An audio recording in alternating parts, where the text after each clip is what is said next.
Mechanical engineering. In this course, we will go through, this is the table of contents, review of mathematics, fluid mechanics, thermodynamics, heat transfer, statics, material properties and processing, mechanics of materials, dynamics, kinematics and vibrations, mechanical design and analysis, measurement, instrumentation, and control. We will carry on from our last session, and we will continue to give another example, how to calculate the moment of inertia of an object. So in this example, we will calculate the moment of inertia of a thin one-dimensional rod of mass m and length L. This is L. This is L. You can put it just L. It is better to be L like this. With respect to points G and A. So you need to calculate the moment of inertia with respect to G and also with respect to A. So these are 2 points or 2 calculations, one for G and one for A. Now I'll go to solve this problem, the moment of inertia with respect to G. So first, I'll solution. Now, the moment of inertia, which we gave as G, J, the moment of inertia, it is from last session, it is MIRI squared. For this one, as it is a continuous object, we will use this one instead of summation. We will use the integration sign. So, because it is continuous, this one is for discrete objects. This one is for continuous parameter or continuous medium. Now, so here, J will be the integration of dm multiplied by x squared.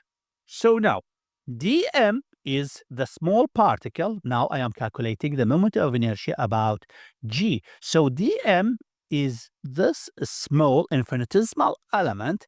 This is called dm. Now, dm is the mass of this infinitesimal element, which can be related to the total mass over the L. This is L. So this one is the mass per unit length. Multiplied by dx, it is the mass of this infinitesimal element. So if I plug this value for dm to substitute or plug in here, now I'll plug in these values here. So J will be dm.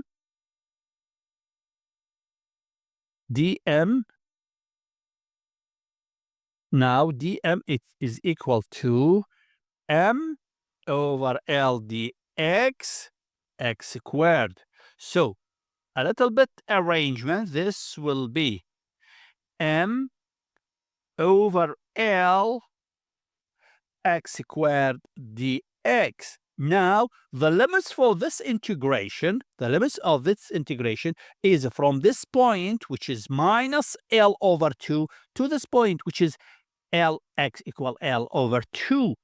Why? Because x, the coordinate axis, here is the origin, and this is the x-axis, this is the y-axis. So at this point, x equals minus L over 2. At this point, it is x equals L over 2. So if I set this limits for this integration to be like this, and I integrate this one, J equals m, I'll take m over L, and it is x squared dx. And this equal to m over L. The integration of this one, it is x cubed over 3. And the limit is from minus L over 2 to L over 2. J equals 2.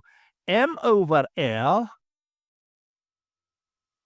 m over 3L, this is m over 3L, and x,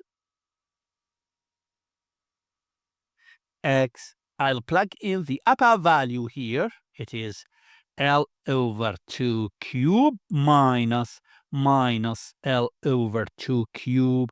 And if you simplify this one by a simple manipulation, it will give m L squared over 2. So this is the moment of inertia of this bar about point G. So this is the answer. Now I'll go calculate the moment of inertia about point A. J of A equal to the same way